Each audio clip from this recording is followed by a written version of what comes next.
miarabantsika rehetra amin'ny anaran'i Jesosy ilay tompon'izao rehetra izao. Levita ianao, lesona faharoa no hamasinin'Andriamanitra. Izay indray ry havana ny lohatenin'ity vidéo manaraka ity. Araka ny fanambarako tamintsika dia anao vidéo maromaro izay resahana amintsika mahakasika ny hoe Levita io, izay olona nanana ny maha izy azy tokoa teo amin'ny Israely. Ary amin'ity anio ity dia hojerentsika manokana ny amin'ny fanamasinana azy ireo zay. Ny vidéo voalohany nahitantsika fa olona nofidian'Andriamanitra reo, no tsongain'Andriamanitra manokana avy eo amin'ny zanak'Israely mihitsy. Eto indray dia ho resahantsika ny amin'ny fanamasinana azy.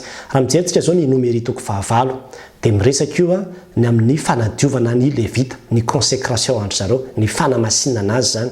Satria ambarany amin'ny 9 dia nambaran'i Jehovah tamin'i Mosesy manao hoe alao ny Levita avy amin'ny zanak'Israely ka diovy izy, ary izao no ataonao amin'ny fanadiovana azy.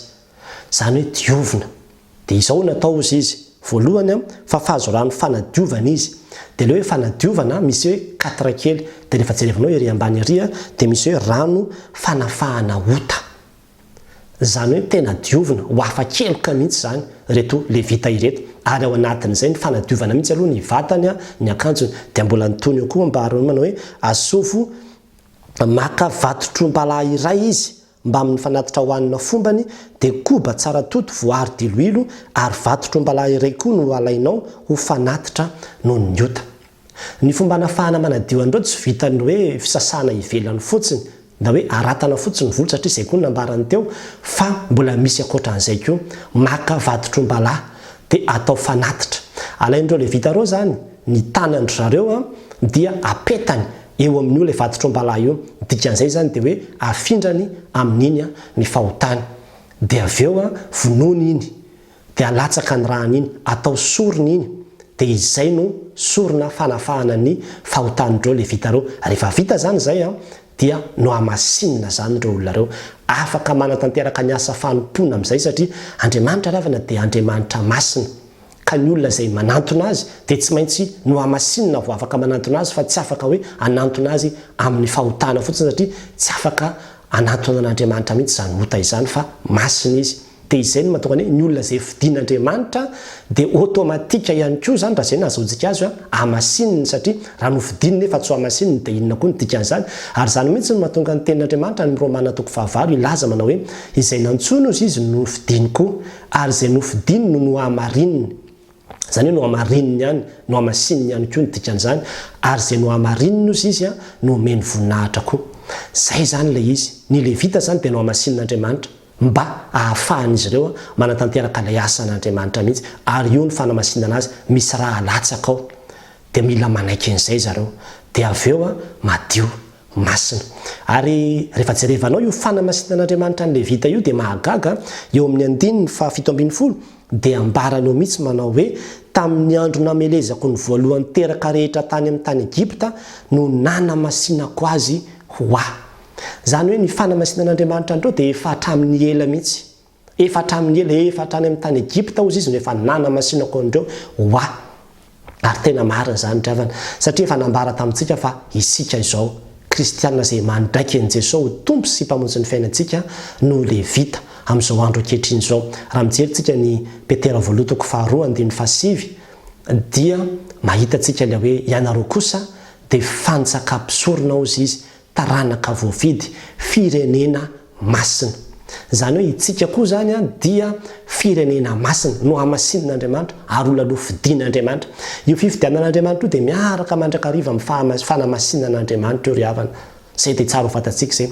Ka ianao raha resy lahatra fa no fidian'Andriamanitra, aza misalasala mihitsy ny amin'ny fanamasinananao, fa zavatra miaraka izany, zavatra miaraka izany. Ary ny olona izay fidian'Andriamanitra dia hamasininy foana.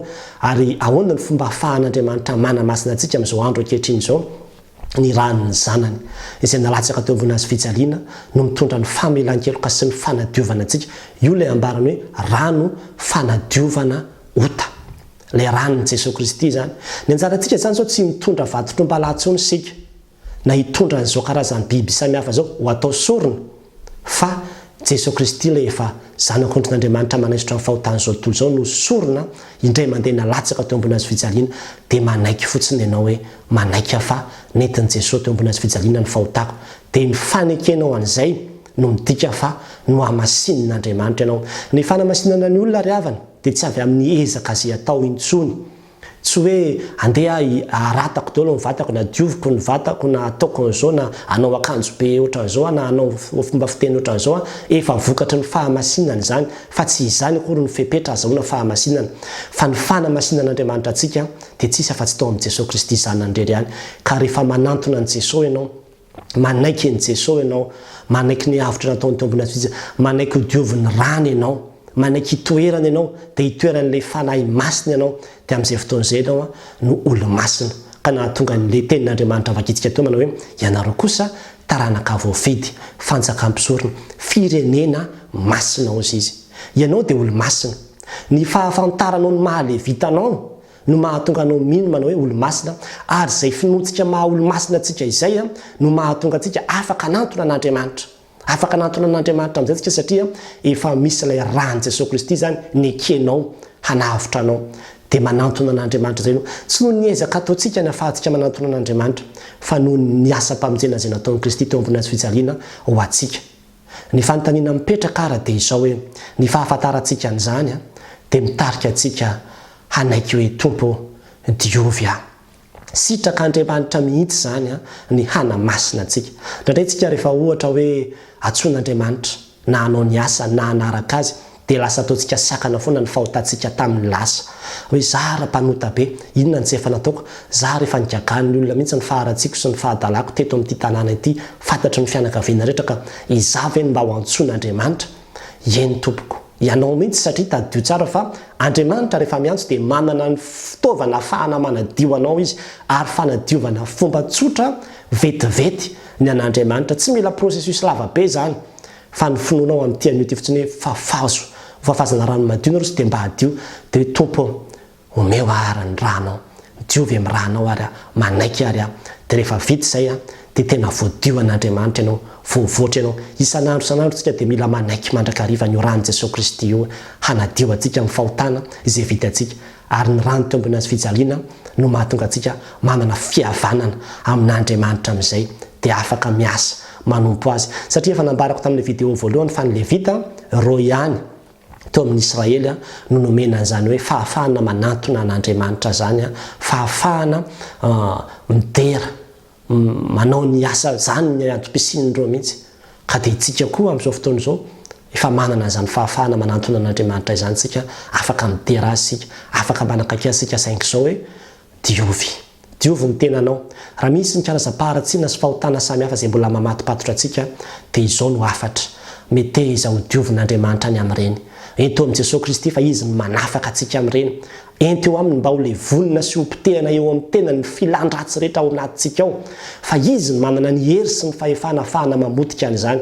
Ary rehefa maty reny, rehefa levina reny, rehefa simba reny dia olom-baovao ianao, fa tsy maintsy avaozina ianao vao afaka manao ny asany, vao afaka manompo azy. Fa raha mbola fatipatorana sy gejegejeny karazam-pahotana maro dia amin'izay fotoana izay mbola ho sarotra ao antsika dia hanompo an'Andriamanitra. Ka izay mihitsy natokan'Andriamanitra teny tamin'ny Farao manao hoe alefaso ny oloko hanompo aho. Olon'afaka, afaka tamin'ny ota ve ianao, fa izay no afaka hanompo an'Andriamanitra. Ry Levita meteza ho diovin'Andriamanitra amin'ity an'io ty. Ento eo anatrehany ny fahotanao fa manan-kery hanadiovana anao ny ran'i Jesosy Kristy. Na firy fahotana vitanao dia ho tonga masina ianao, dia olo-masina amin'izay tsika. Ary ny fahamasinantsika tsy zavatra ezaka izay atao fa finoana fotsiny hoe maty teo ambony azy fijaliana ho a Kristy ary velona atao anatiko izy dia masina, olo-masina.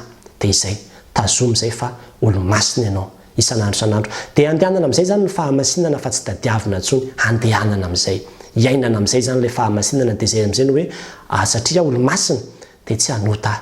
Olona efa hanao masinina, efa nidiovina, efa nalana tamin'ny ota dia tsy hanao an'izao, tsy hanao an'izao intsony ianao hoe hitondra tena tahaka an'izao amin'izay, ho ataoko tahaka an'izao ny fitafiko satria olo-masina, fa tsy hoe ataoko tahaka an'izao ny fitafiko mba ho olo-masina tsy fepetra fa vokatra. Dia mirary soa antsika rehetra ry havana, ho an'Andriamanitra rirany voninahitra. Amen.